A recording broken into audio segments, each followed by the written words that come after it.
Morning, Rabbi Isai. Why don't we get started? All right. The last thing that we were, first of all, Shavua Tov. I hope everyone's well.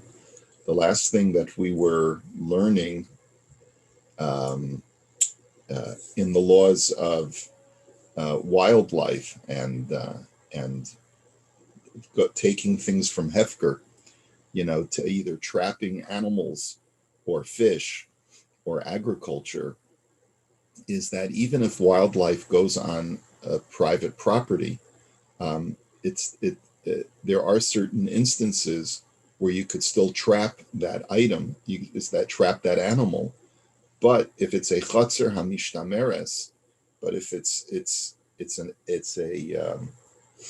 a preserve.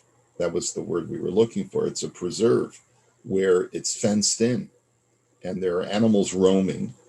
Even though the person needs to trap them, they're not considered hefker, because when a person knows that the objects that are on his property is kona them for him, even if the item comes from hefker, right? Even if an animal were to roam onto the property, but then the fence were closed, and a person knowingly knows that this animal is on his property, then a person's property is kona. Now, if something hefker falls onto a person's property and the person is unaware of it, so then his property is not going to be kona. And that's something that will make a difference later on. We had seen this when it came to the laws of finding lost objects. If you find a lost object on a private property, but the owner is not aware, it's not his, and the owner of the property never knew that it fell on his property, that object still remains hefker. Okay? Now, and the other thing that we started to talk about is this concept called darchei shalom, which is that the rabbis made certain laws to award a person something that really is hefker, that really is ownerless, so as to avoid strife and avoid conflicts between people. And this is an example that we're going to see in Sifhei. Hazorek bikaas al ilan. If a person throws a piece of wood, a stick, at a tree, shel hefker, that is hefker. He goes out into the forest and he sees a bunch of berries or fruit at the top of the tree, and he throws a stick at it so that the fruit will fall down. Lahasher mimenu peres. So he says, asur, excuse me, asur la'adam acher lahagbia peros elo mehaaretz la'atzmo. So it is forbidden for another person to pick up that produce that fell to the ground. Afal pisha dain lo kanam zeh. Even though the person who threw the stick never picked up these items to acquire them himself, so technically they're hefker, right? So you would argue, well, if they're hefker, finders keepers, right? But no, hoel velo bo'u liyado, and since they didn't come into the thrower's hands, they're not legally his. V'zeh shehig biham zacha bahem, and the person who therefore comes by and picks them up before the thrower really technically is the legal owner because they're still hefker. But nonetheless, the rabbi said you cannot pick them up because of darchei shalom, the ways of peace. So here's a perfect example. Here's an item that's totally hefker, but a person exerted effort in order to bring them down to earth. So the rabbis basically said, since he's exerted so much effort to acquire these items and to bring them within his purview, it's not right for you, I guess ethically, it's not right for you to go ahead and exploit his efforts and take these items for yourself. Okay? And that's basically the theme of darchei shalom, is that even though technically you could say that something is hefker, finders keepers, but if you know a person was the only way that this thing became accessible was through a lot of effort on behalf of somebody else, it's not ethical for you to go ahead and take that item even though technically you can make the argument that it's still hefker. Okay, and I'm sure we'll find some more real world examples, more modern examples of this as we go on. Let's go to the Imrei Yaakov. Hazorek, mashmash da'afshalo ola al ha'ila nami asr midirabanan, which means even if the guy didn't climb the tree, he just threw something at it. And he, bakas is a kimin makel v'chatichot shel eitzim, a stick or other pieces of wood is the definition of that word bika'at. And velo ba'u liyado, and they never came to the thrower's hands. Aval im likatan biyado v'natnan ala karka heavy gezel gamar. But certainly if the thrower picked up the items and then threw them back on the floor to keep them there until he's finished his throwing, then he certainly has been kona them. And if you were to take them at that point, that not only would not be ethical because of darche shalom, but it would actually be completely gezel, because once the person has picked them up, of course they're his. And the example, of course, is like a guy goes over to a fig tree or a date tree, and he's the date palm is very, very high, so he's throwing sticks at it to get the dates, and it's a hefker. It's out in the desert, right? So if he picked up the dates, that would be gezel. But if he just allowed them to fall to the ground, they're technically hefker. And mipnei darchei shalom, it's because of peacemaking. Va'af de kaimelan de behefker umatzia leka din oni hamahapech b'chara k'del kamen sifyod. We're going to see a potential contradiction in this halacha, because later on we're going to see that there's no restriction of allowing a person to have property that's hefker when it comes to hefker items. We're going to see later on a din of ani hamahapech b'charara that we'll explain later on, which will seem to contradict this law. But shayni hacha shetorach bahem lahapilam laaretz v'samcha daito alayhu. But nonetheless, this is different because the person has exerted effort. And anytime a person exerts effort to allow something to become accessible, you have to respect that person's efforts and therefore allow him to take that which is technically hefker and keep it for himself. Okay, any questions so far? If not, we'll go on, and we're going to see multiple examples of this, and then we'll get into some real life examples as well. I mean, this is a real life example, but it's just not so prevalent in modern society, in urban society, I should say. Okay, let's go on to another case. Yone shovach v'yone aliyah she'im shel hefker, v'hashovach v'aliyah lo kanu osam leba'aleihem mitoras chatzer, hoel ve'enam mishtamrim bahem. Okay, so you have doves that are fly into what's called a shovach. A shovach is a dove coop. People build dove coops on their property, for wild birds of the wild to fly in, and they rest and they have some water, and it gives them a place to socialize with the other birds that are flying north or south, And so you build one of these structures, and it's on your property. The halacha really is that these birds are hefker, even if they're stopping on your property, because this is not a place, this is not a makom hamishtamer. It's not a place where you can trap these birds. The birds are not trapped. They fly in, they stick around for a little while, and then they fly away. So these birds are totally hefker, even though they've landed on your property, because your property can only be kona something if it's secured on your property. But if it's unsecured on your property is not kona the bird. So afal pichein asur la'acher litlan, but it is nevertheless usur for a person to take those birds when they land on your dove coop, mipnei darchei shalom, because of the ways of peace.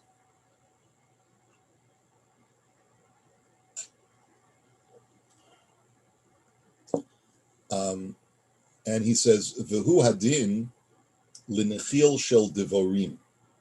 If, let's say, there's a hive, a beehive, on your property, and the bees basically settled on your property to make honey,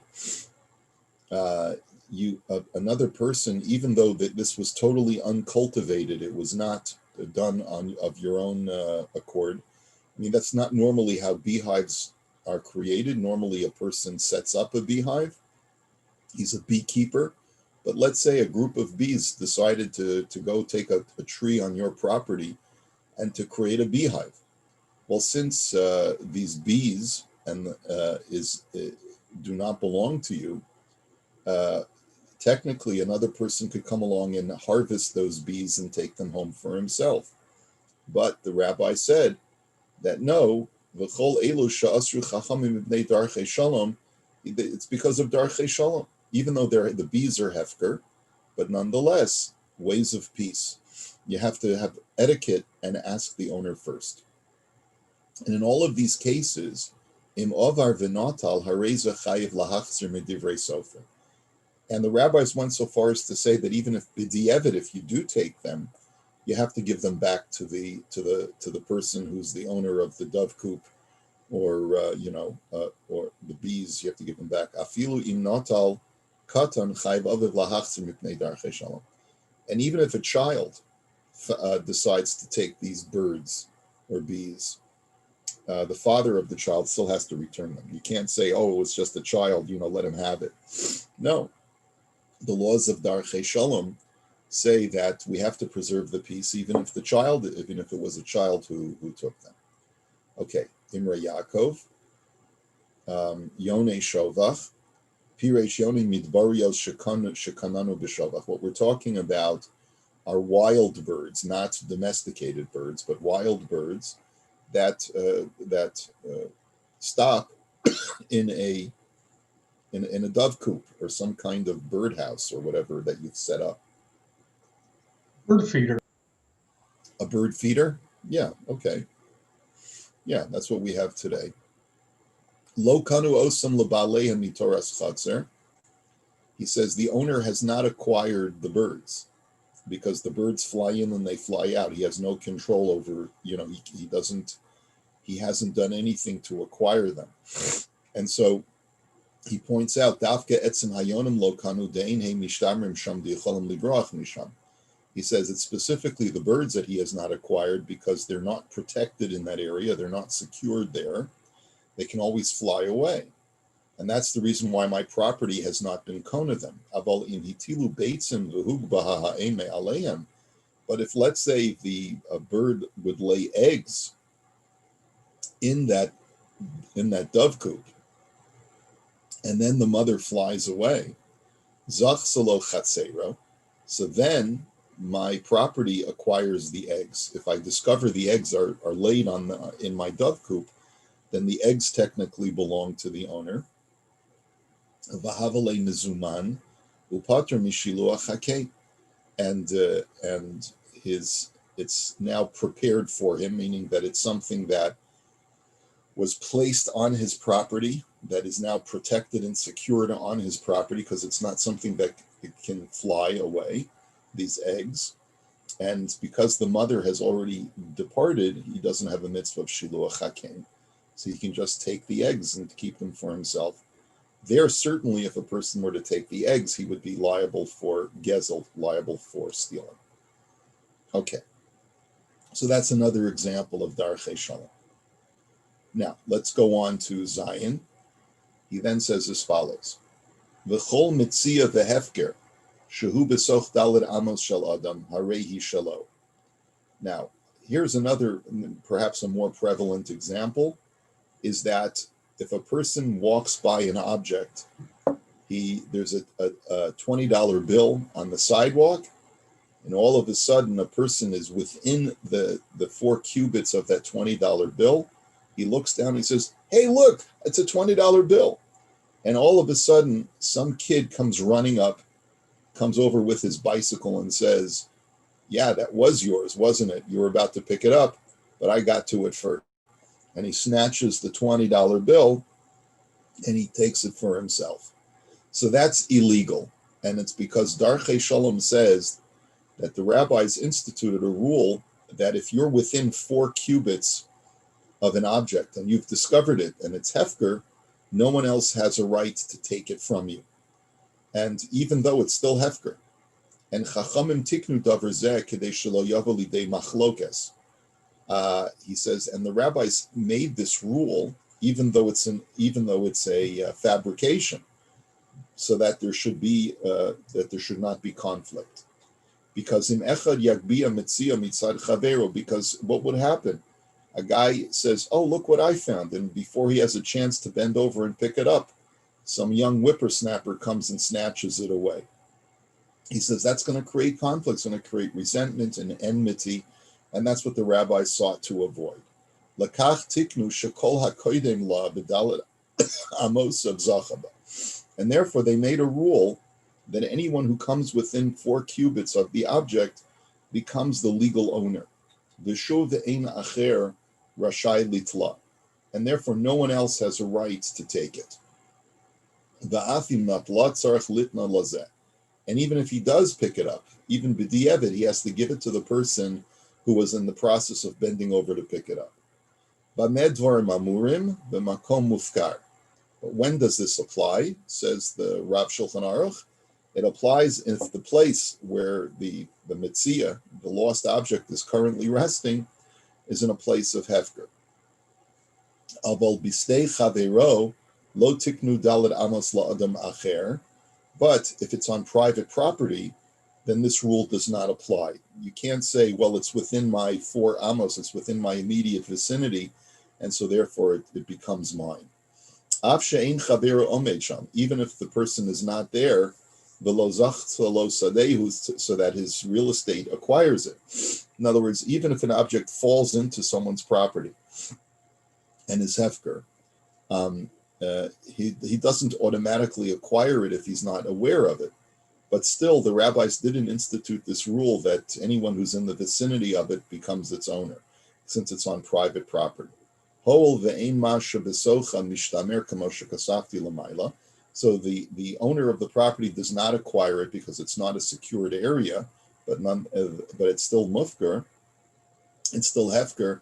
But nonetheless, this rule of anything that's within your vicinity you acquired does not apply unless it's in a public area that doesn't belong to anyone. Va'af b'makom mufkar lo tiknu dalet amos b'reshus harabim. Hol v'rabim dochakim sham, ve'ein l'chol echad dalet amos miyuchados. And then he goes even further, and he says, the only time that your dalet amos, you being in the vicinity of within 4 cubits of an object, will make you the owner is if it's not a very highly congested area. But if it's a public thoroughfare, like you're walking down, Broadway in New York City, so that's not your 4 amos does not acquire anything that's on the floor, on the sidewalk, because, or if you're on, Bay Street or Bloor or whatever it is downtown, where there's a lot of foot traffic, so then there's no such thing as you having something within your own dalet amos and no one has rights to, because people are so packed together that there really is no dalet amos. There is no 4 cubits for any person. He says, Ein l'cholecha dalet amos miuchados. No one has their own dalet amos when there's so many people walking up and down a street. So it has to be a more rural area where people, there's not a lot of foot traffic. Perhaps, let's say, on Clark Avenue or Springgate or Arnold, right, or one of those streets where there's very light foot traffic. You see something as you're walking down the street, and you bend over to pick it up, and all of a sudden a kid comes on his skateboard and grabs it before you have a chance. That's the thing that's us, because of Darchei Shalom. Okay.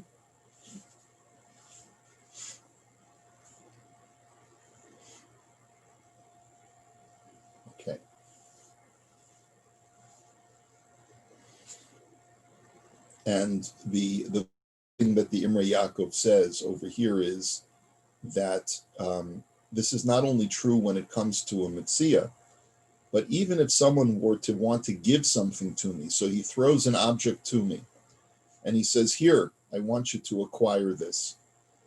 Um, as long as it falls within his Dalet Amos, that's a legitimate way for a person to acquire something as well.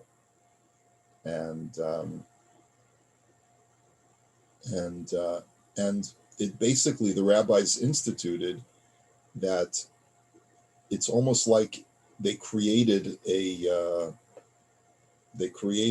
force field around you, that anything within a 4 amma radius around you is like your property temporarily, for you to be kona this object. And they wanted this so that people would not come to machlokas, people would not come to fight. So the Imrei Yaakov says, "V'im bo shnaim ke'echad b'soch dalet amos kanu shneim v'yachloku." Let's say 2 people come across this $20 bill simultaneously. They both come within its vicinity at the same time. So then they both become the owners, and they should split it. And that would be the best way to compromise.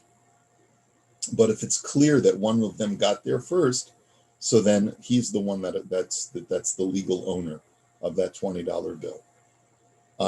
And then finally, lo tiknu dalet amos b'reshus harabim, ela b'simta o b'tzidei reshus harabim.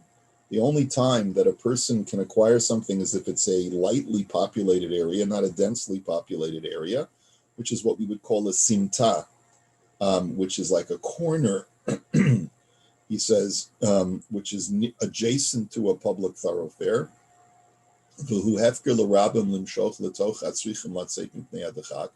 Or let's say you're on a major thoroughfare, but there's a place where you can, a nook or a cranny in off of the main drag where people would go and stop for a few moments, and or other areas that are off the main drag. That's what we mean when we say that your 4 amos can acquire. But if it's the main drag where there's a lot of foot traffic, then you can't acquire something with just because it's within your 4 amos. And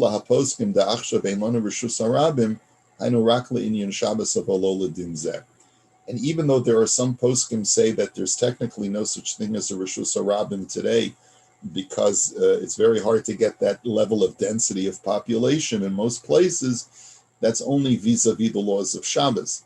But when it comes to the laws of Choshen Mishpat, as far as who is the legal owner, if something comes within their 4 amos, there is such a thing as a Reshus Harabim, where things are so densely packed with people that no one can say that my property has my immediate vicinity has acquired for me.